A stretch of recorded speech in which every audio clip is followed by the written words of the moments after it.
So Year 9, today we're doing angles of elevation and depression.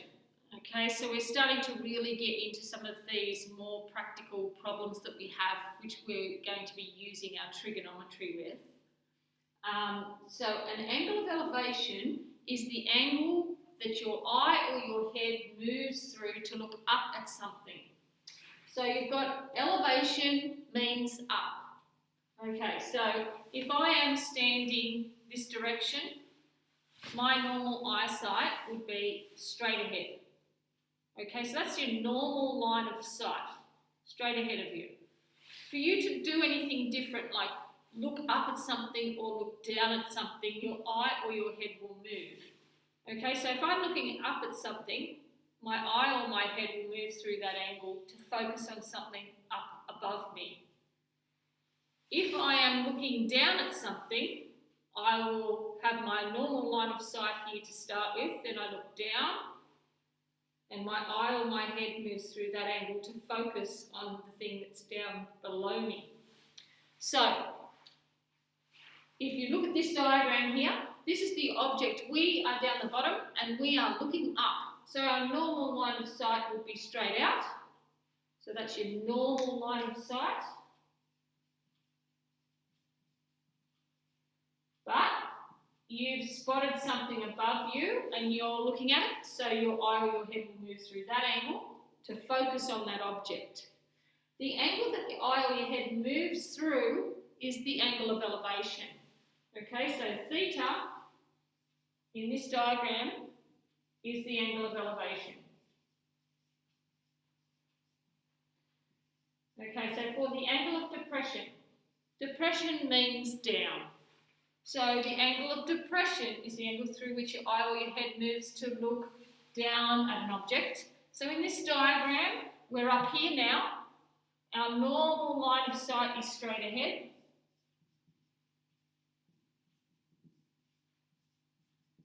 But we're focusing down below us, down here at this object. So instead of my line of sight looking straight out, I have to turn my eye or my head through that angle to focus on the object down there.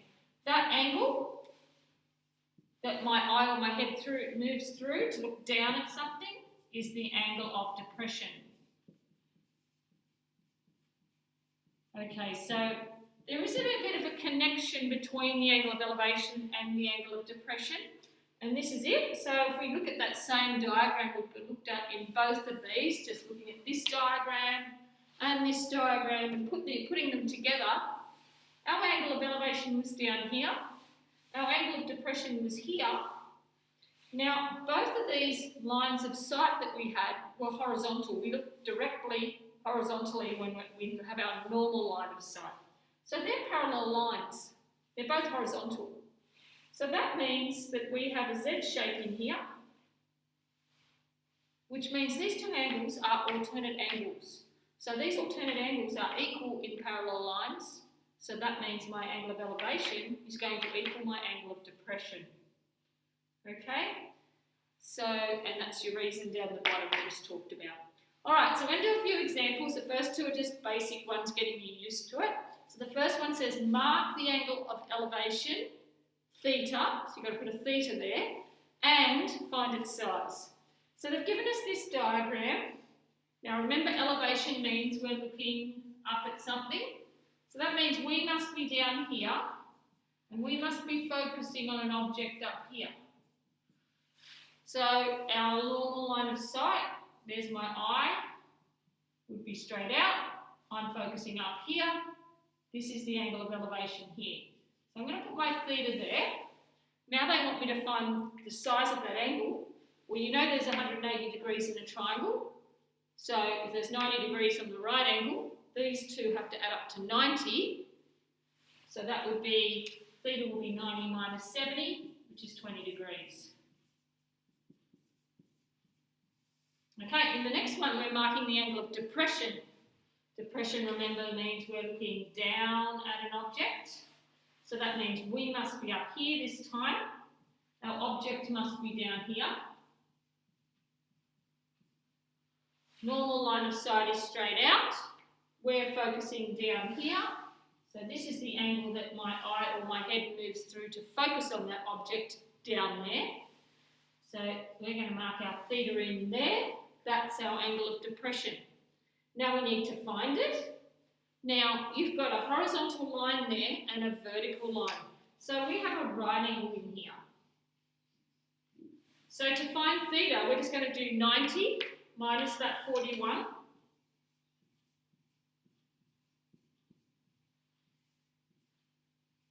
And theta will equal 49 degrees. Okay, we're going to start doing word problems now with real life situations. So we'll just look at this first one. We have a raft. It's 320 metres from the base of a cliff. So we're going to start drawing our own diagram here. So here's your cliff. Cliffs are vertical. Our base of the cliff will be the bottom of the cliff. So that's its base there. Base means the bottom of it. And the raft is 320 metres from the base of the cliff. So 320 metres from the base of the cliff, that's where our raft is.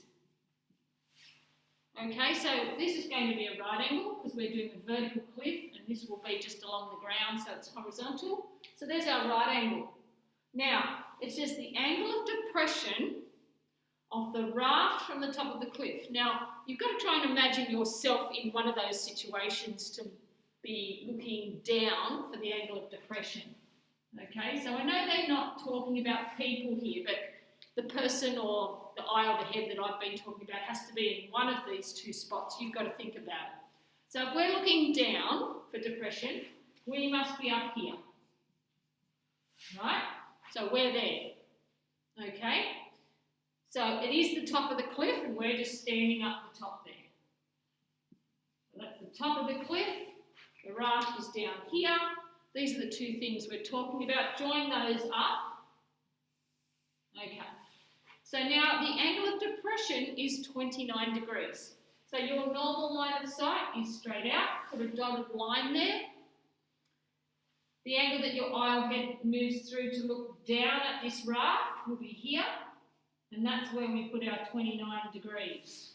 That is your angle of depression. Okay, now we're finding the height of the cliff, so we're going to put an H here for height. And that's our diagram drawn. So now we've got to do the work to actually get this worked out. Now, when you've got an angle of depression question, you're always going to have an angle outside the triangle. You must mark it in like that because a lot of the questions will start by saying draw a diagram, marking in the given information, and that is drawing a diagram, marking in the given information. But to get the question out, we do need an angle inside the triangle. So you can find that one there if you like, or you can find this one down here. It doesn't matter as long as you get the answer right in the end. Okay? I always like in these ones to just go straight to here and put my angle in there. Because I know that the alternate angles are equal, so I don't have to really do any working out. I just put the 29 degrees straight inside the triangle now. So let's label the sides. We've got O and A. So we're doing tan. So tan theta equals O over A. Tan 29 degrees equals H over 320. And now we're going to be just solving that equation, so we need the H by itself. That means we're getting rid of divided by 320. So we're coming over to this side and timesing by 320.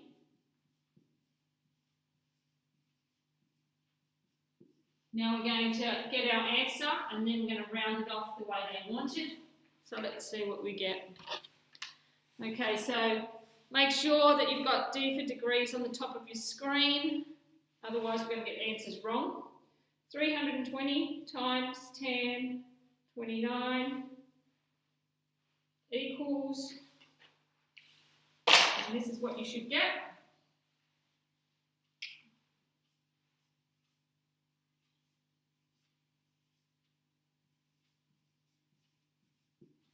Okay, so that's what you're getting off your calculator. Now, that answer is going to be in metres because all the question was in metres. So I'm just going to squeeze an M in there. They want to the nearest metre, that's the nearest whole number. So we're rounding here.